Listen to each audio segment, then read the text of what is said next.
おはようございます。ケンです。今日は2026年4月29日から今朝までのテスラの最新ニュース、これをまとめてお届けしていきたいと思います。では本日の内容になりますけれども、本日は大きな新発表っていうよりは、モデル YL、NHTSA の調査終了、FSD の改善、ロボタクシーの続報、そしてイーロン・マスクさん関連の動きなど、細かいけれども見逃せないニュースが出てきています。では早速内容を見ていきましょう。まずはモデル YL です。中国やアジア市場で展開が進んでいるロングホイールベース版のモデル YL についてアメリカの投入の可能性が話題になっています。モデル YL は通常のモデル Y よりもホイールベースが長く室内空間に余裕があり3列シート需要にも対応しているモデルです。本国アメリカではまだ正式に投入されていませんが、最近アメリカのテスラ系インフルエンサーが相次いでレビューしていることからアメリカ市場への投入が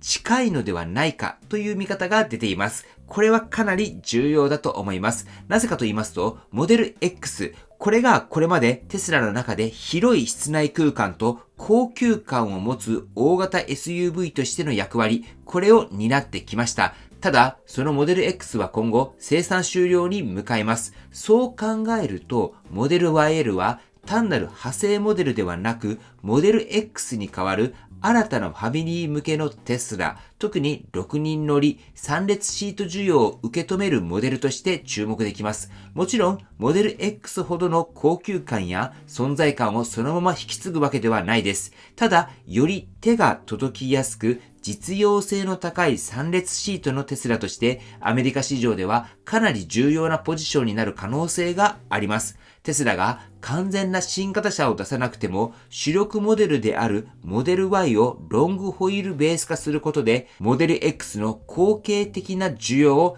一部取り込めるかもしれません。ここに関しては今後の正式発表、価格設定、そして6人乗り仕様がどのように展開されるのかに注目です。では次のニュースです。次は NHTSA の調査終了です。テスラのモデル Y のステアリングホイール、つまりハンドルが外れる可能性について、アメリカの道路交通安全局 NHTSA が長期間調査していましたが、この調査が正式に終了したと報じられています。ポイントは問題が非常に限定的だったということです。対象となったのは2023年1月初旬に生産された初期の2台のみとされています。原因は設計全体の問題ではなくって製造ラインの外で追加修理が行われた際にステアリングホイールの固定ボルトが正しく取り付けられていなかったということが説明されています。これっていうのはテスラにとっては安心材料です。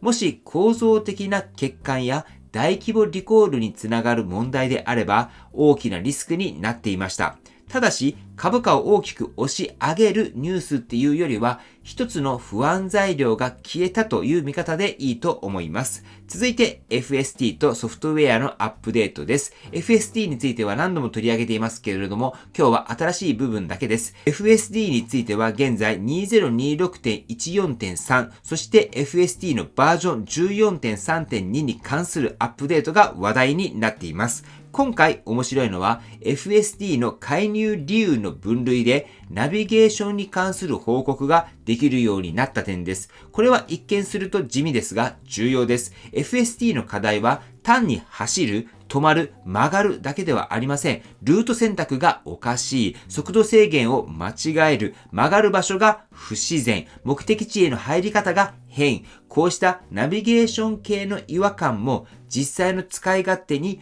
大きく影響します。テスラがそこを細かくデータとして集め始めたならば FSD の実用性を高めるための大事な一歩だと思います。派手な新機能ではありませんがロボタクシーを考える上でもこういう細かい改善は見逃せません。次にサイバーキャブとロボタクシーの続報です。ここも何度も取り上げていますので今回は追加情報だけです。サイバーキャブについては生産開始のニュースが引き続き話題になっています。ただしすぐに大量生産され大きな売り上げになるっていうよりは今は初期生産、検証、規制対応を見ていく段階です。今回のポイントとしては、ロボタクシーアプリの Android 版がリリースされたことです。これまで iOS が中心だった入り口が Android ユーザーにも広がることで、サービスを使える人の幅が広がります。ただ、ここも期待だけで見るんではなくって、実際にどの都市でどれくらい使われるのか、これを確認していく必要があります。今はロボタクシーのサービス基盤が少しずつ整ってきているという見方が現実的だと思います。では次はスターリンクの航空向けニュースです。これはテスラ本体ではありませんが、イーロン・マスクさん関連の動きとして軽く見ておきましょう。今回新しいのはエミレーツ航空の A380 にスターリンクの Wi-Fi が導入されるという話です。A380 は世界最大級の旅客機です。そこにスターリンクを搭載し、全乗客に無料で高速インターネットを提供するという内容が報じられています。スターリンクの航空向け導入っていうのはすでに進んではいますが、A380 のような大型旅客機で本格的に使われるっていうのは注目ポイントです。また、小型航空機向けのスターリンクアビエーションプランについても価格やデータ量が見直されたとも報じられています。つまり、スターリンクは技術だけではなく、実際のユーザーの声に合わせてサービス設計を調整している段階に入っているように見えます。続いて X マネーです。イーロン・マスクさんが率いる X で、決済、金融サービスの X マネーのローンチが近いという報道が出ています。P2P 送金、デビットカード、貯蓄機能などが含まれる可能性があり、X を単なる SNS ではなく、金融を含むアプリにしていく構想の一部と見られています。これはテスラの売り上げに直接関係する話ではありません。ただ、イーロン・マスクさんの事業全体を見る上では注目です。こちらに関しては、やはり X マネーが日本でも導入されるのか、そして僕が個人的に気になっているのが、この X マネーの貯蓄なんですけれども、年利で 6% と言われています。この年利の 6% っていうのが全世界に当てはまるのか、もし日本でも年利で 6% という話になってくると、これはかなり揉めるんじゃないかなと僕は思っていますけれども、皆さんはどうでしょうか？この X マネーどうなっていくのか、今後要注目じゃないかなと思います。また何か新しい情報が出れば、僕の YouTube でも当然紹介をしていきたいと思います。はい、ではね、最後に OpenAI の裁判についてお伝えします。イーロン・マスクさんと OpenAI、そしてサム・アルトマンさんをめぐる法廷闘争が注目されています。OpenAI の設立理念、営利化、AI の主導権をめぐる対立が背景にあります。これもテスラ本体のニュースではありません。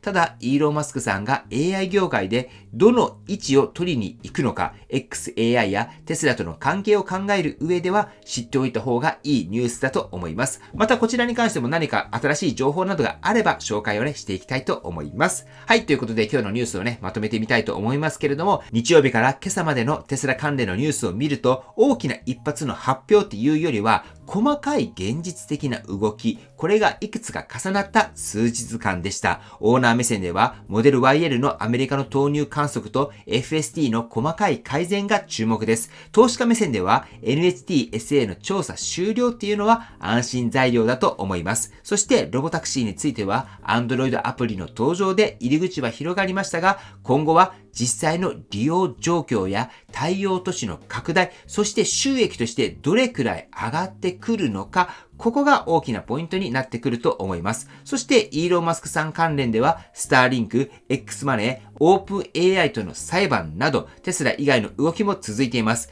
今日の中で僕が一番気になったのは、モデル YL です。ロボタクシーや FST は重要ではありますけれども、やはりモデル YL がアメリカで実際に販売されるのか、そして販売された場合には価格がどうなってくるのかとか、これまでのモデル X との住み分けですね。これがどうなっていくのか、最終的に販売としてモデル X よりも売れてくるのか、このあたりがね、結構ポイントになってくるんじゃないかなと思いますので、またこちらに関しても今後をね、追っていきたいと思います。皆さんは今日のニュースの中でどれが一番気になりましたか？モデル YL でしょうか？ NHTSA の調査終了でしょうか？それともイーロン・マスクさん関連の動きでしょうか？ぜひね、コメントで教えていただければと思います。はい、ということで最後にテスラの株価チェックしておきましょう。本日は少し下げて、現在300 375ドルとなっております。はい、ということで本日の内容は以上です。今回の動画が参考になったと思われたら、高評価をよろしくお願いします。僕の YouTube は毎日発信しています。僕の YouTube をご覧になってもらえば、テスラの情報はほとんど網羅すると思いますので、チャンネル登録がまだな方は、チャンネル登録の方をよろしくお願いいたします。では、今日もご視聴していただきありがとうございます。テスラのある生活を楽しんでいきましょう。ではまた。追伸です。皆さん、毎日の生活の中で洗剤は必ず使っていると思います。この洗剤なんですが、実は海を汚す元になっているっていうのをご存知でしょうか？食器や家などは綺麗になるかもしれませんが、実は地球を汚している。例えば、ちょっと想像してほしいんですけれども、洗剤の泡なんかを庭の草木にかけようとした時に、それはまずいでしょうって思いませんか？ハイターなんかを植物に吹きかけたりしないですよね。つまり洗剤っていうのは実はね、環境にはあんまりよろしくないんです。けど、今僕が家で使っているナノトップっていう洗剤があるんですが、これは洗浄成分が 100% 植物性なので自然を汚さないんです。しかも洗浄力もバッチリです。さらにもっといいのが、これ1本で家中が掃除できるんです。食器もトイレもお風呂も車だって、これ1本で掃除ができます。ぜひね、興味がある方は概要欄にナノトップの公式リンクを記載していますので、そちらよりご覧ください。また、ナノトップのインスタもありますので、そちらもぜひご覧になってみてください。環境のために自分でできることは自分で取り組んでいく。洗剤をナノトップに変えることで、それだけでも SDGs になります。また、ナノトップは除菌効果もありまして、50倍の希釈でもコロナだったりインフルエンザの予防にもつながっています。そういった点も魅力としてあります。そして、やっぱり気になるのはお値段だと思いますが、通常販売されている洗剤と比べて圧倒的に安いと思います。そちらも公式サイトからご確認いただけたらと思います。また、現在法人様限定でナノトップの無料デモの掃除を行っています。ぜひね、ナノトップの導入を検討されている法人様は、まずどんな感じなのか体験してもらうのが一番だと思います。ここ最近ではクリニック関連ですね、整形外科さんだったり外科のクリニックさん、こちらにね、導入っていうのもされています。やはりね、そこの院長先生2人ともこれを使ってみて、これは患者さんが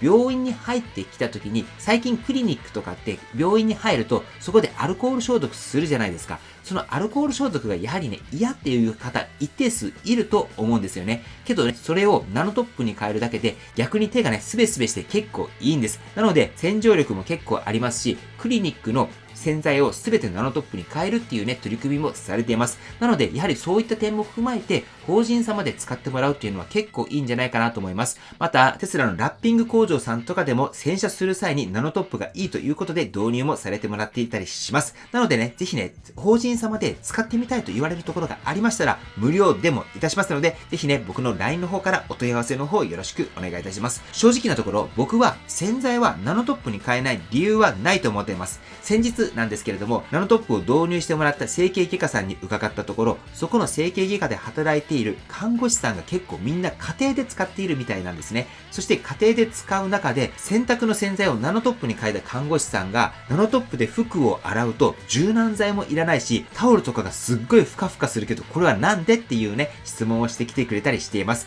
これはね、ナノトップの成分があるからこそ、洗濯をする際に、ナノトップで洗濯するとこんな感じになるんですよ。良くないですかと僕の方が聞いたところ、これほんとめちゃくちゃいいですねという風に言われていました。なのでね、ぜひね、使ってもらいたいなと思いますので、興味がある方はオンラインショップ、こちら概要欄にリンク入れていますので、そちらよりご覧になってもらえればと思います。そして何かね、ナノトップに関して質問などがあれば、僕の方に聞いてみてください。はい、ということで本日も最後までご視聴していただきありがとうございます。素敵な一日をお過ごしください。ではまた。